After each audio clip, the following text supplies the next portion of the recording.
Hello students, today हम लोग एक इम्पॉर्टेंट क्वेश्चन डिस्कस करेंगे। ये एक क्वेश्चन फिजिक्स की क्वेश्चन है जो IIT JEE मेन में आ चुकी है। We will see how to solve this question. A particle is moving along a circular path. मतलब ये क्वेश्चन जो है वो एक सर्कुलर मोशन की क्वेश्चन है ना, with a constant speed of 10 metre per second. मतलब ये यूनिफॉर्म सर्कुलर मोशन की क्वेश्चन है, मतलब स्पीड कांस्टेंट है। What is the magnitude of the change in velocity. तो वेलोसिटी में कितना चेंज आता है। ओके, याद रखना वेलोसिटी और स्पीड में क्या अंतर है। वेलोसिटी एक वेक्टर क्वांटिटी है और स्पीड एक स्केलर क्वांटिटी है। ओके, सो स्पीड मतलब सिर्फ मैग्नीट्यूड, सिर्फ वैल्यू, उसमें कोई डायरेक्शन नहीं होती है। लेकिन वेलोसिटी में दोनों होती है, इस मैग्नीट्यूड भी होती है और डायरेक्शन भी होती है। सो अगर डायरेक्शन बदलेगा और मैग्नीट्यूड नहीं बदलेगा तो भी वेलोसिटी बदल जाएगा। मतलब वेलोसिटी में change due to either magnitude और डायरेक्शन और बोथ। सर्कुलर मोशन में क्या होता है, वेलोसिटी बदल जाता है लेकिन स्पीड नहीं बदलता है। It's special case, that special is called uniform motion case. जब सर्कुलर मोशन में कोई पार्टिकल मूव करती है, suppose A particle is moving on A circular path, तो आप देखोगे कि पार्टिकल सपोज यहां से यहां आ गई, this is the centre of particle.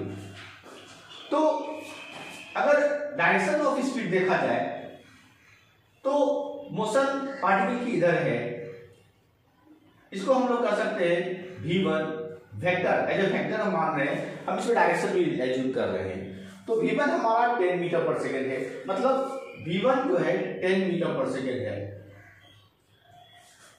और इसकी डायरेक्शन इधर है। पार्टिकल जब यहां पहुंच जाती है तो इसकी वेलोसिटी V2 हो जाती है और इसी V2 वेक्टर कहते हैं, ये भी 10 मीटर पर सेकेंड है लेकिन इसकी डायरेक्शन इधर है। This is simply the magnitude, but direction is quite different. Now the question is कि 10 मीटर पर सेकेंड स्पीड तो कांस्टेंट है, स्पीड तो 10 मीटर पर सेकेंड है लेकिन डायरेक्शन बदल रहा है, मतलब वेलोसिटी बदल रहा है। तो question is what is the magnitude of change in velocity of the particle when it moves through an angle of 60 degree. मतलब ये 60 डिग्री के एंगल से टर्न कर जाता है। दिस इज 60 डिग्री, पार्टिकल यहां थी और 60 डिग्री से वो सेंट्रल एंगल 60 डिग्री से वो टर्न कर जाता है। तो what is the change in magnitude of velocity around the centre of the circle. देखो, सबसे पहली बात, बेसिक बात आपको मालूम होनी चाहिए कि जो मैंने अभी भी बताया कि although speed is constant, that is 10 meter per second is same, velocity is changing due to change in the direction.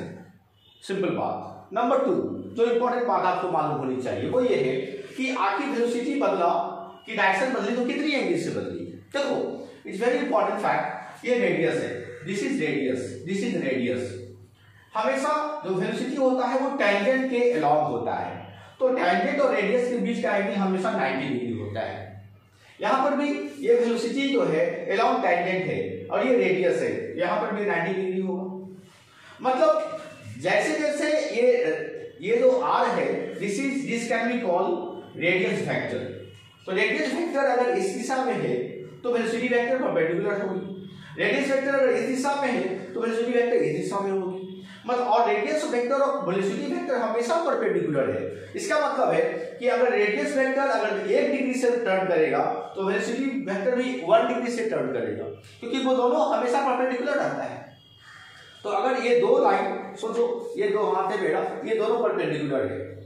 अगर ये वाला हाथ 1 डिग्री से टर्न करेगा तो नेचुरली ये वाला हाथ भी 1 डिग्री से टर्न कर जाएगा। ये अगर 0 डिग्री से टर्न करेगा, मतलब ये नहीं टर्न करेगा तो ये नहीं टर्न करेगा। ये अगर 1 डिग्री से टर्न किया तो ये भी 1 डिग्री से टर्न किया, 2 डिग्री से टर्न किया 2 डिग्री से टर्न करेगा। मतलब जितनी एंगल से ये r टर्न करेगा उतना ही एंगल से ये v वेलोसिटी वेक्टर भी टर्न कर जाएगा।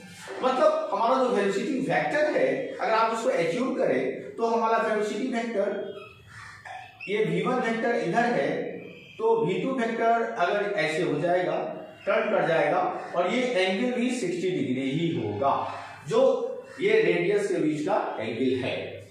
अब हमें निकालनी है changing velocity. We will use vector method here. आपको पता है कि चेंजिंग वेलोसिटी क्या होता है, ये इनिशियल वेलोसिटी है, ये फाइनल वेलोसिटी वेक्टर है। तो अगर हम एक एरो ड्रॉ करते हैं, ये ध्यान से देखो, this is my displacement vector या चेंजिंग वेलोसिटी वेक्टर। आप इसको डेल्टा भी कर सकते हो, दिस कैन बी डेल्टा भी, ओके, डेल्टा भी, ये चेंजिंग वेलोसिटी है। फाइनल वेलोसिटी डेल्टा भी क्या होगा, तो वी विल राइट डेल्टा भी, that is change in velocity,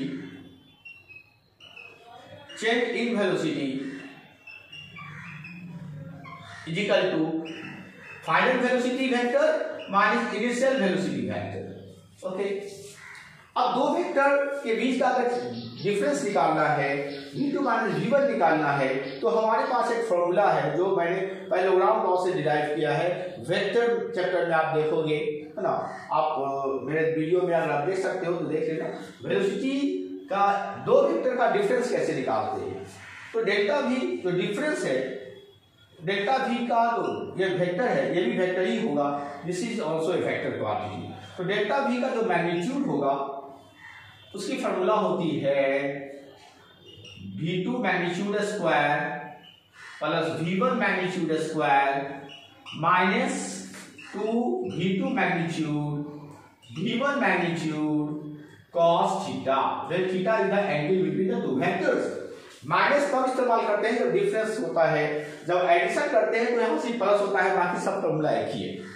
तो बस आप वैल्यू पुट कर दो, मैग्नीट्यूड आपको रखना है, ध्यान देना, ये सब मैग्नीट्यूड है, मैग्नीट्यूड तो आपको मालूम है 10 है, तो 10 स्क्वायर v2 का मैग्नीट्यूड 10 स्क्वायर प्लस 10 स्क्वायर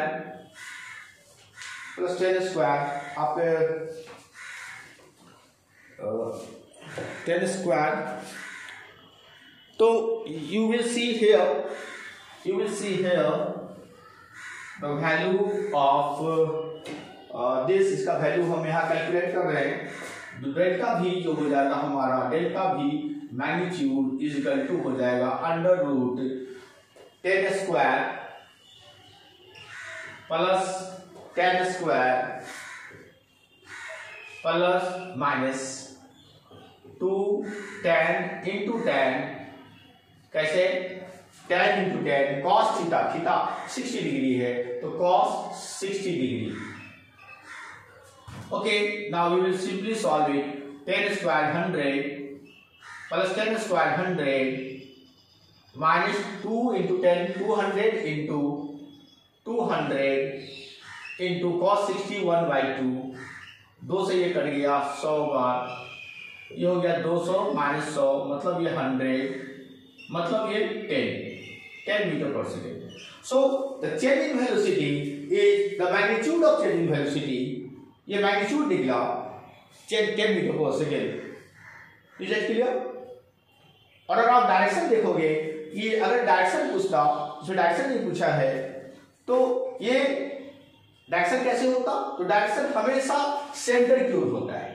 अगर आप इस दोनों वेक्टर को आप यहाँ एग्जीक्यूट करेंगे तो आपका ये जो डायरेक्शन होगा, ये v1 ऐसे आप ड्रॉ कर लो और v2 इस ऐसे ड्रॉ करो, v1 दोनों के बीच में, क्योंकि सिमेट्रिकल फिगर है तो इस दोनों वेक्टर को यहाँ बीच में लाओ और दोनों को प्लेस करो, तो आप ऐसा प्लेस करोगे, v2 ये हो जाएगा और डायरेक्शन ये जो डेल्टा भी है वो उसकी डायरेक्शन किधर होगी, वो सेंटर की ओर होगी। तो direction of the velocity, change in velocity is along centre, इसीलिए तो सेंट्रीपिटल एक्सीलरेशन जो है that is rate of change in velocity, centripetal acceleration का जो डायरेक्शन होता है वो सेंटर की ओर होता है। बाकी इस आईडी मेन क्वेश्चन ये 2019 में ये आ चुका है सवाल, और उसमें आप देख सकते हो सिर्फ मैग्नीट्यूड पूछा गया है, तो your answer is 10 metre per second. Hope आप ये समझ गए होंगे। Okay, thank you.